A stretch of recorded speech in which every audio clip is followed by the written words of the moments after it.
Jučer sam imao jedan predivan dan sa našim građanima i ono što me zaista raduje, to jeste ta jedna direktna veza sa ljudima, jedan razgovor, jedna emocija koja se pojavi kroz jedan razgovor i gdje ljudi zaista iz dubine duše govore o svojim problemima koji ih muče, koji ih tište i koji su tu neprekidno i jednostavno ne nestaju i ne prestaju. Pokušali smo na ovaj način da građanima i utvrdimo i na neki način anketiramo ono što je nama već uveliko poznato, a to je da su građani izuzetno nezadovoljni sa vlašću u Doboju i da jednostavno najgore riječi izgovaraju za pojedince, oligarhe u gradu Doboju i nije bilo čovjeka koji nije to spomenuo. Sjećam se jedne gospođe koja je rekla da je nakon toliko i toliko godina rada dobila jedan otkaz i sada prodaje nekakve, da kažemo tako, jednostavne proizvode na onom dijelu pijace, ispred zelene pijace, gdje ih možete vidjeti najbolje petkom tim danom. Ono zbog čega ja želim da ovo posebno naglasim jeste moj cilj i moj jedan plan u programu rada, a to je rekonstrukcija zelene pijace. Ja sam se mogao uvjeriti lično na licu mjesta da zelena pijaca zaista izgleda kao jedan, da kažemo, cirkus.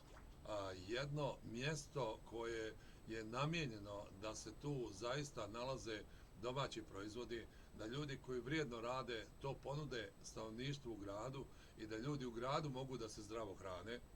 i da jednostavno napravi se ta jedna dobra konekcija sa ljudima koji žive sa jedne i sa druge strane. Ono što se može vidjeti da se taj prostor zaista nalazi u jednom katastrofalnom stanju. Svi su rekli da su im već u zadnja 2 mandata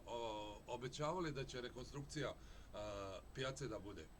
Ja vam lično kažem, ne sad da samo njih protivrečim, već kažem da je to u mom programu i to je jedna od najbitnijih stvari u Doboju koju treba zaista hitno uraditi. Ti ljudi se nalaze na mjestima gdje nekakvi improvizovani oluc, zatim najloni koji su postavljeni da ih štite od kiše, od sunca, od bilo čega, jednostavno slivaju se na prostor ispred njih. Jedan prostor je popunjen automobilima, prostor gdje se nalaze mliječni proizvodi i ostali proizvodi koje naši građani u gradu trebaju da konzumiraju, nalaze se na onim mjestima gdje nije uređeno kako treba i ne nalaze se u vetrinama, već se nalaze na jednom otvorenom prostoru, čak na nekom kamenom stolu koji možda nije priličan, iako se ti domaćini trudi i domaćice da to zaista urede na najbolji način. To nije prihvatljivo za danas, današnje vrijeme, i nije prihvatljivo da ljudi koji plaćaju onu tezgu, kako kaže jedna gospođa, 54 marke plus 7 maraka svaki put, da jednostavno moraju da zarađuju nekim džabalebarošima i nekim ljudima koji ne misle nimalo o njima nekakav novac, a da se oni nisu usudili čak ni da dođu da to vide, da to provjere i da na kraju preduzmu odgovarajuće mjere. Ja obećavam da će zelena pijaca biti u potpunosti zatvorena i bit će omogućena jedna logistika, jedan prolaz građanima, jedan prirodni pristup do tog mjesta i da će i mladi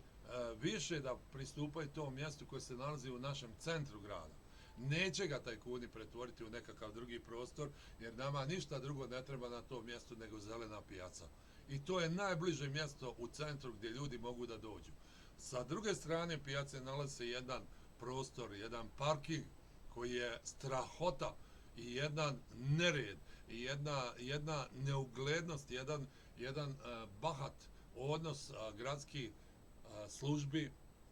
prema tom zemljištu i prema građanima koji ulaze u taj prostor. Taj dio parkinga, nažalost, čak se naplaćuje, iako nije ni asfaltiran, i ljeti je tu ogromna vrućina, prašina i ljudi koji prodaju svoje proizvode imaju ugrožavanje čak i njihovih proizvoda od strane auta koja tu prolaze.